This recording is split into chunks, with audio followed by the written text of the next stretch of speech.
sixth semester in the third year of BA Public Administration.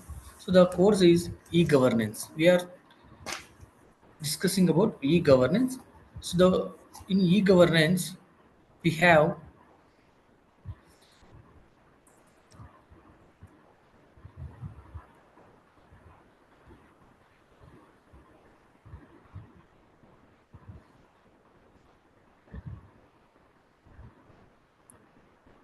in this course.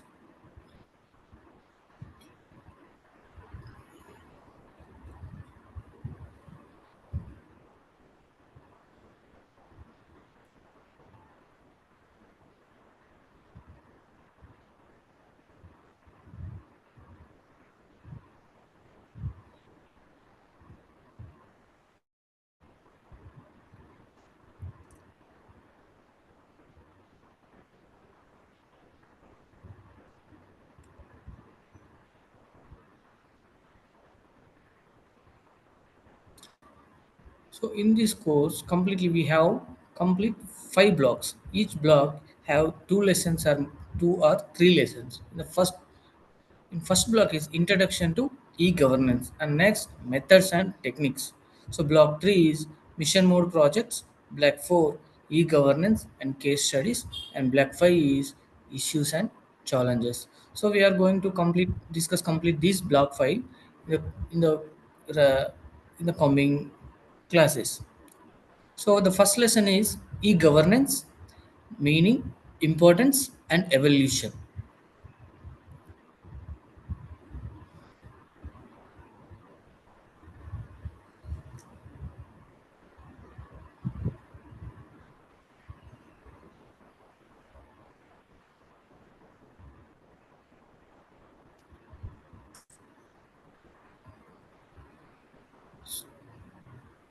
So, firstly, importance and components of.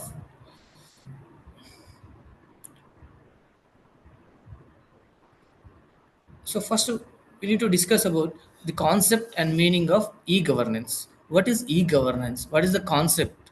So, according to World Bank definition, so e-government refers to the use by government agencies of information technologies such as wide area networks, the internet, and the computing that have the ability to transform relations with the citizens, businesses, and other arms of government. The resulting benefits can be, so we can guess like less corruption, increased transparency, greater convenience, revenue growth, and cost reductions. This definition given by World Bank. So in practice, so when we look into the e-governance means in practice, e-governance is not merely computerization of government departments. It signifies the emergence of electronic governance in action, offering governments an opportunity to reinvent themselves, get closer to citizenry, and forge alliances with the diverse communities of interest within national development agendas. So, as a concept, so e-governance is contextually inclusive of these three components like electronic democracy. What we call it is e-democracy. Next, electronic government. It is e-government. Next, electronic business. It is e-business. So its object to complete its e-government e-governance objective is to engage, enable, and empower the citizen, bringing new concepts of citizenship in terms of both needs and responsibilities. The main goal of e-governance is to support and simplify governance for all parties like government, citizens, and businesses using electronic mediums like information and communication technology to achieve the objectives of good governance. So the application of economic, political, and administrative authority to smoothly managing a country's activities at national and local levels. Here we talked about a concept like good governance, objectives of good governance. When we see what are the good governance, objectives of good governance, Objectives objectives of good governance.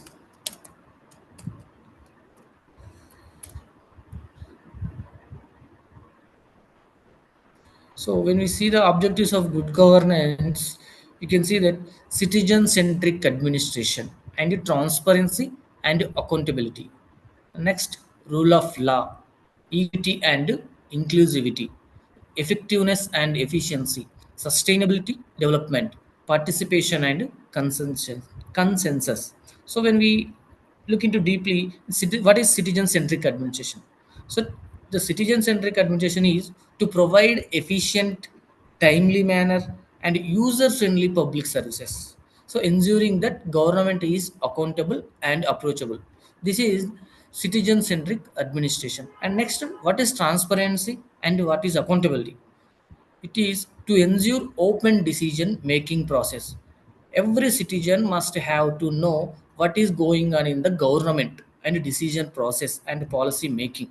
So and clearly answerability of officials, which reduces corruption and fosters trust. Next, rule of law. Simply, rule of law means everyone is equal to before the law. Everyone is equal before the law. So to enforce fair legal frameworks impartially, protecting human rights and ensuring justice for all, especially marginalized groups. So, equity and inclusivity to ensure all members of society, regardless of class, caste, or gender, have opportunities for development and participation in decision making. This is the equity and inclusivity. And next, effectiveness and efficiency to use resources optimally and adapt to innovative. What is to use resources optimally? Optimally means so to use resources optimally and adapt to innovative technology-based solutions for better service delivery. So next, sustainable development to promote long-term economic prosperity and environmental sustainability, ensuring the well-being of both current and future generation. So and last, participation and consensus to encourage the active involvement of civil society, the people of the country, the people of the state, the people of the society, to encourage the active involvement of them and in public and the public in policy making, mediating different interests to reach a broader consensus. These are some of the key objectives of good governance. So when so in back,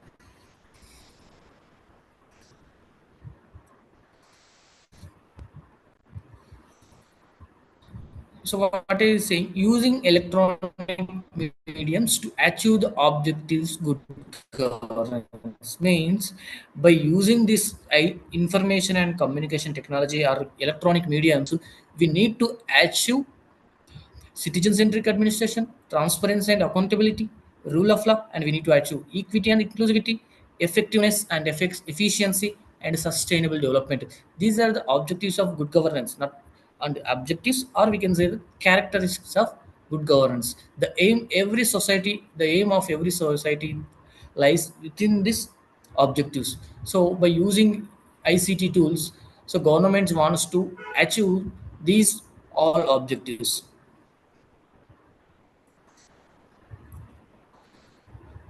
And next, e-government versus e-governance. What are the key differences? Actually, what is e-government and what is e-governance? What is the key differences between both? So when we look at e-government, it's a narrower concept. It's mostly focuses on constituencies and stakeholder outside the organization.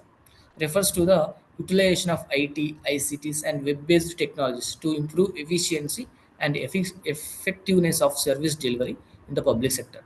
Deals with this e-government deals with development of online services to citizens like e-tax filing, e-transportation, e-health. Essentially, an institutional approach. The e-government approach is a institutional approach to jurisdictional political operations. Short-term perspective on specific activities. And another one is e-governance. It's a completely broader concept. It mostly focuses on administration and management within an organization, whether public or private. Encompasses the use of ICT at all levels of government to provide services, interact with businesses, and exchange information between agencies in a speedy, convenient, efficient, and a transparent manner. So, a procedural approach or e-governance is a procedural approach. It is cooperative administrative relations, long-term perspective. The e-government is short-term perspective. This e-governance approach is long-term perspective on processes and outcomes. So both e-governance and e-government can transform citizen services, like provide access to information to empower citizens, and same time enable participation in government, and same time enhances citizen economic and social opportunities. Helping it helps the people make better their lives for themselves and next generation.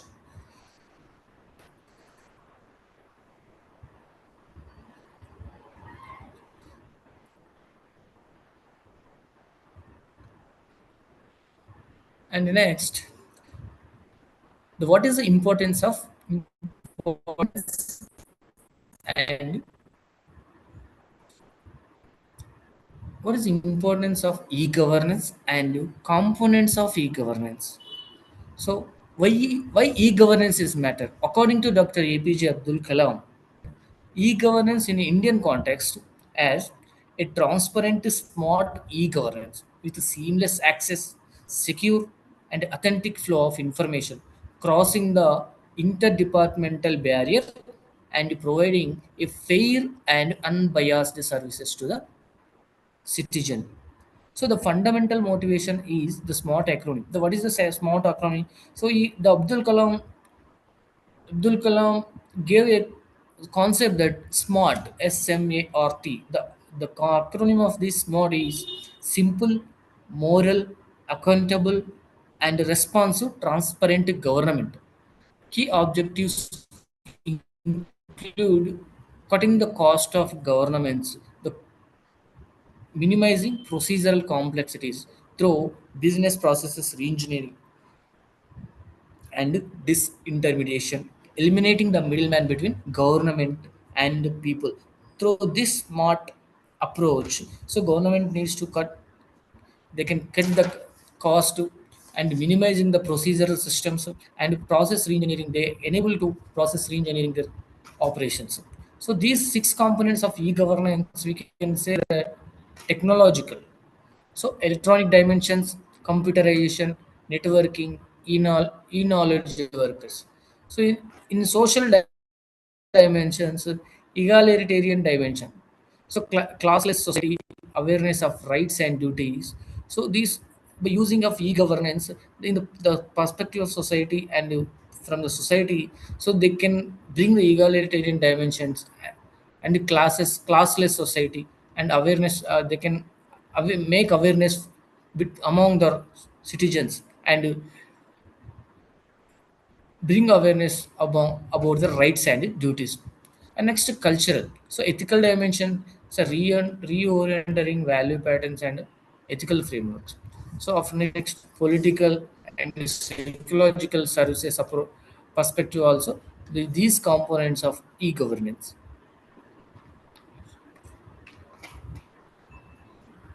So next, evolution of e-governance in India.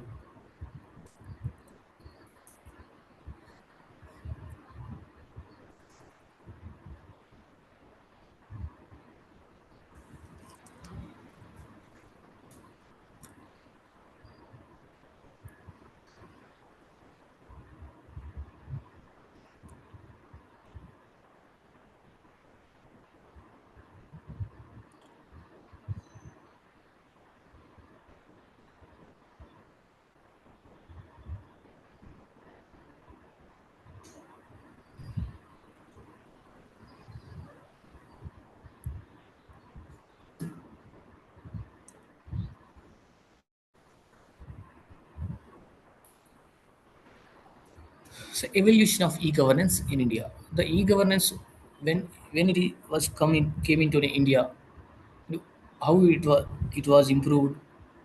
So we discussed e-governance in India started in the late 1960s and early 1970s with the computerizing applications in the field of defense, economic planning. So we had 5 years planning.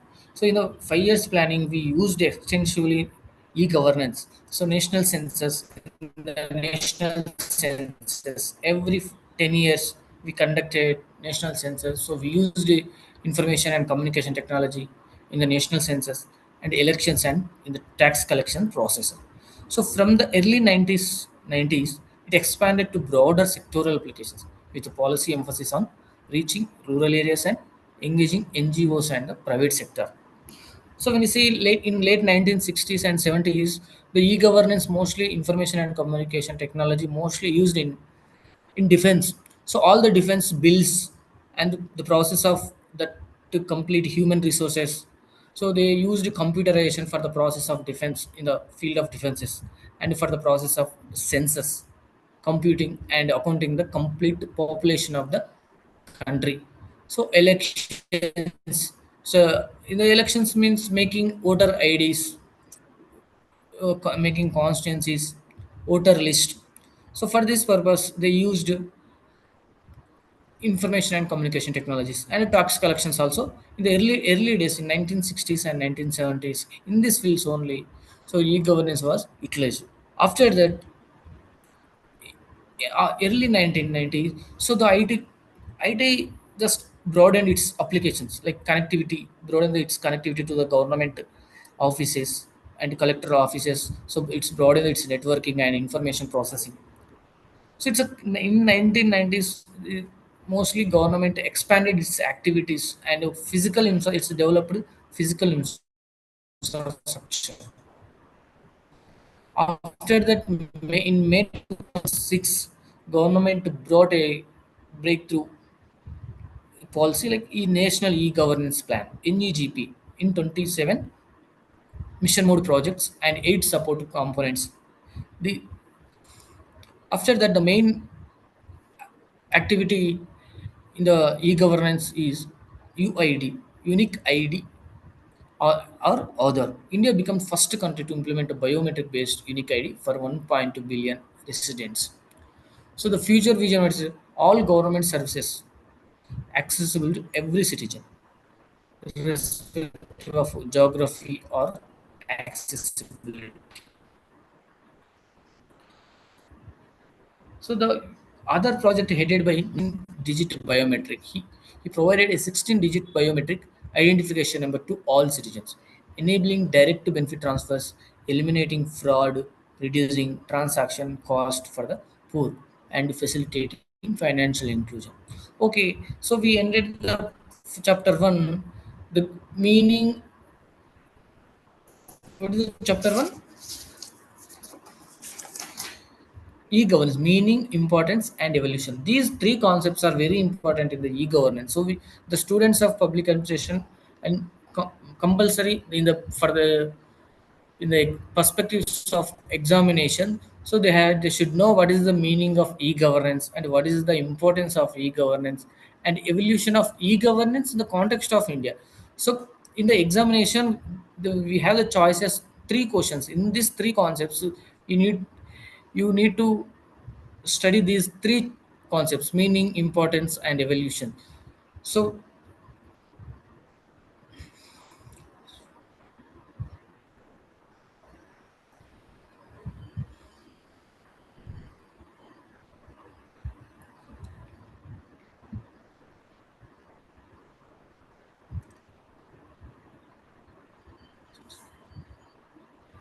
So in the black one, we the lesson two, unit two is e-governance, policies, acts, and ICT in public administration. What are the policies under e-governance, and what are the acts brought Indian government or state governments, and what are uh, the role of ICT in public administration? So in this lesson we are going to discuss these topics. So coming off in our the first policy under e-governance, the government of India brought is National Information Informatics Center, NIC, in 1975, it brought NIC, established by the government of India to resources. So the goal is the main objective of this in NIC establishing NIC is to provide computer-based decision supporting systems to government ministries for planning and program implementation. So like programs in the defense system, we already said that in the census calculation program and the electoral process. So the complete information, the storing of information, the processing of information. So government utilized information and communication technologies. The first IT policy of the country was promulgated in 2000s to recognize electronic information communication and digital transactions as legal. So when we say the combined Andhra Pradesh IT policies from between 1919 to 2015, so Andhra Pradesh combined Andhra Pradesh designed its first IT policy in 1999, second in 2002, and in third in 2005, proposing a 3% state budget. So government was proposed 3% state budget contributed for IT sector strengthening the consultative committee on IT industry. So was formed with both government heads and industry officials.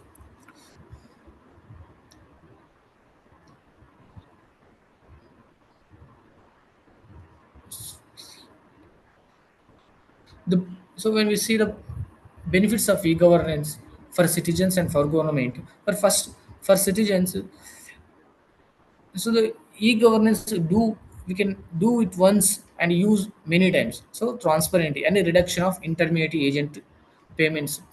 So when we pay the any bills, so reduce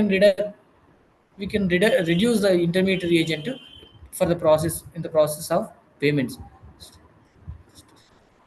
So faster emergency, the services will go faster and anytime, anywhere, and time and travel cost also we can save. For government, so this e-governance it will use in the employee productivity increases and information delivery also faster and reduced manual process challenges and cost effectiveness also.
So next, history of ICT based citizen service delivery in India. So the computer revolution in India gained moment in mainly in mid 1990s. The first revolution in information and communication began with telephone booths in 1040 mandals. So later it converted into telecenters and service delivery points, offering electricity, telephone, water bill payments. So agriculture prices, weather data, birth death certificates, income certificates to issue income certificates and more. First, telecenters and SDPs, service delivery. like basic internet enabled kiosks, delivering utility payments, agriculture data, government registration, land registration, birth certificate, birth death registrations. Like so, a local government authorized agent managed each outlet, earning from services charges. So next, Raju Centers. So launched it in Chiruvuru, Guntur district. So it inspired by Abdul Kalam's Pura model. It's providing urban rural amenities. Providing urban amenities into rural areas. So it's a model. In this model, each nodal village covering needs of at least six villages. So offered land records, Patadar passbooks, ration card, bank loans, railway ticketing, and more. So rural e-Seva next and e-Seva also came under e-governance plan.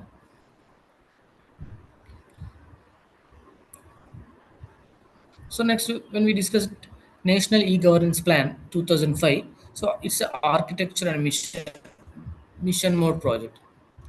So the vision of NEGP is make all government services accessible to the common man in his locality through common service delivery outlets and ensure efficiency, transparency, and reliability of such services at affordable cost to realize the basic needs of the common man.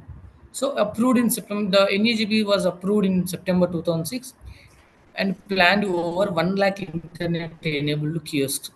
Kiosks, we can say, what are the kiosks? The like Me Seva centers, a center which provided the services, ICT services approved from the government under PPP, Public Private Partnership model, covering 6.4 lakh villages, serving at least 1500 families per cluster of 6 villages.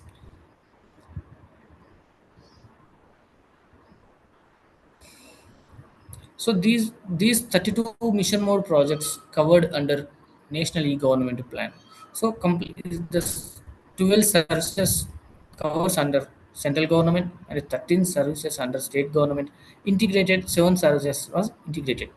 So in the central government we see banking in income tax, customs and excise department in insurance, all other services. In the state from the agriculture to travel, fun- transport and treasuries, PDS, public distribution system, and education.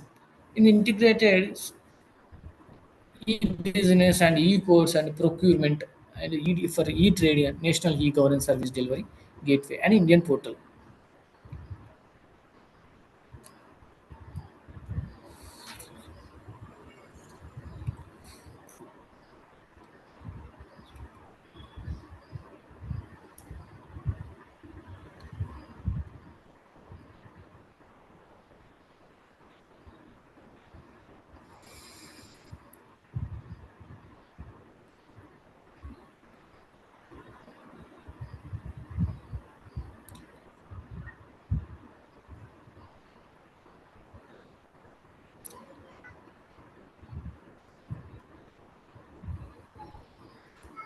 Okay, next let's see best e-governance initiatives across Indian states. What are the initiatives that various states was bring e various e-governance initiatives. So, following the success of Andhra Pradesh ICT-based program, chief ministers, bureaucrats, NGOs, and private agencies across India implemented their own state-level e-governance initiatives. So, estimated in Andhra Pradesh was e-Seva card, 1996, digitizing land and agriculture records. So, in Karnataka and Kerala, the Karnataka program is Bhumi, which is record digitization of land records, and Kerala Friends. So almost from the 1990 onwards and 1960, in late 1990s and early 2000, almost every state was adopt this e-governance plans and information and communication technologies. They're in the process of the service delivery. So when we look into this evolution in the ICT progress in Andhra Pradesh followed a clear trajectory. So first, personal computers in 1980s, the personal computers, and from e-Seva and its policy and Center for Good Governance and establishment of AP Online and TS Online.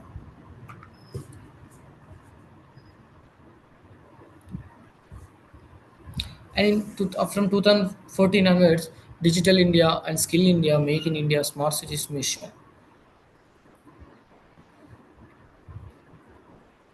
So the summary, the key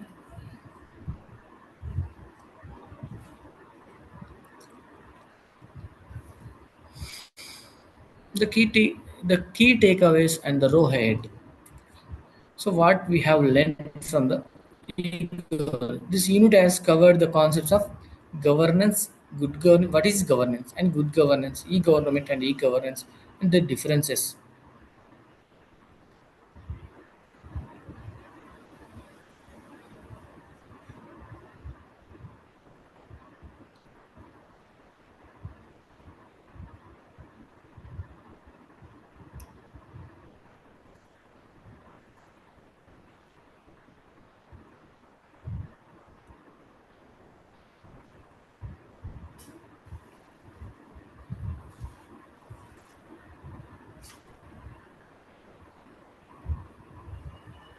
So this unit has covered the concepts of governance, good governance, e-government, and e-governance.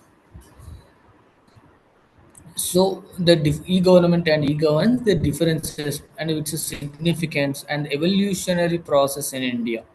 So the objective of each e-governance goes far beyond the mere computation of standalone back office operations.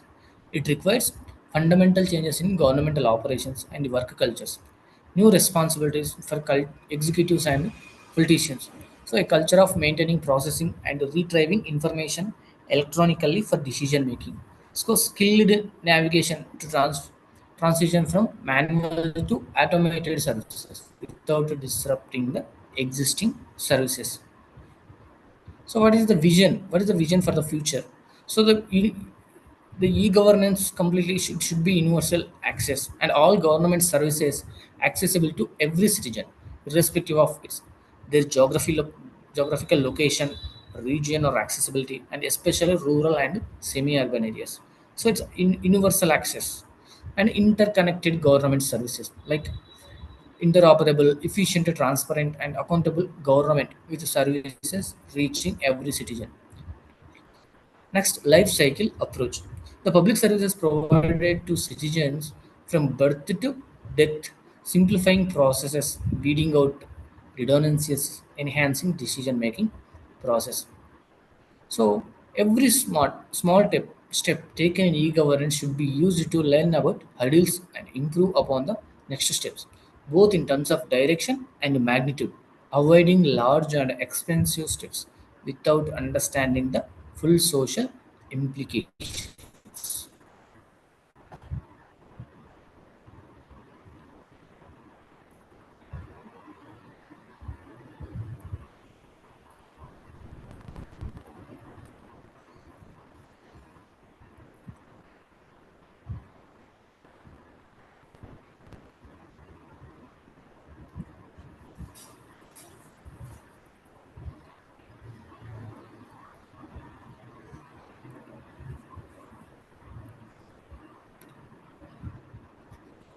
So in in this class we completed black one, that is introduction to e-governance, and two units.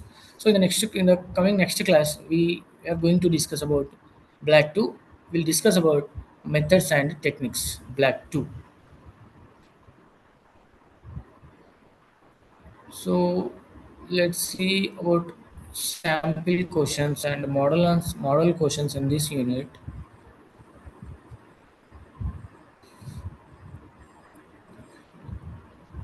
So we can expect 3 to 4 questions. What is e-governance and the meaning and definition of e-governance, its importance and evolution in Indian context.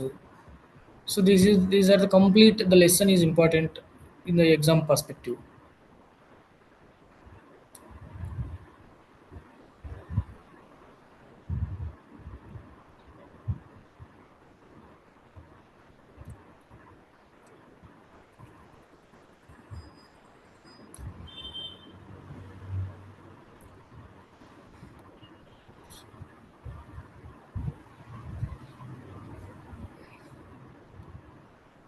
So in the examination, the examiner don't ask complete all policies, but you need to remember these policies when so in writing of answers.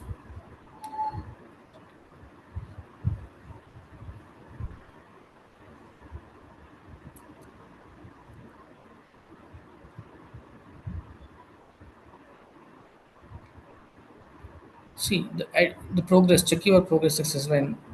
So what questions identify the important stages in the ICT roles, ICT role in public administration.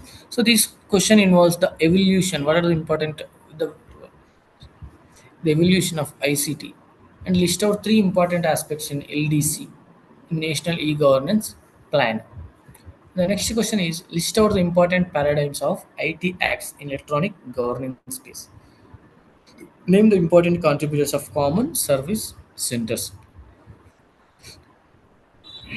So the answer in the first question, the important stages in the chronology of ICT's public administration is the sense of national e-governance program and the next to state IT programs to the contemporary needs. So the model examination questions, what do you mean by ICTs? What is the need for its study? And explain in brief for the two broad ways of understanding evolution of ICTs in public administration. Narrate the chronology of evolution of NEGP in public administration. Our next question is explain in brief the essence of paradigms of ICTs in public administration. One and three more questions are what is National E-Governance Plan? Explain. So you can write like what is, the background of e-governance in India and why e-governance plan was how to brought by the government of India. And what are the mission mode projects covered under the national e-governance plans? So you can write these answer in within in 15 lines. And discuss the importance of e-seva model.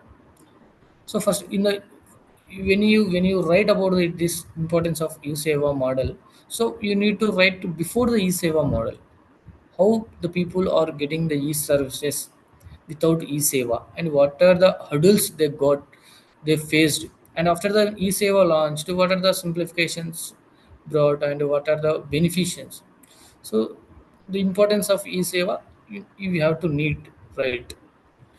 And next question is explain the essence of integration of citizen services in public administration as a good governance model.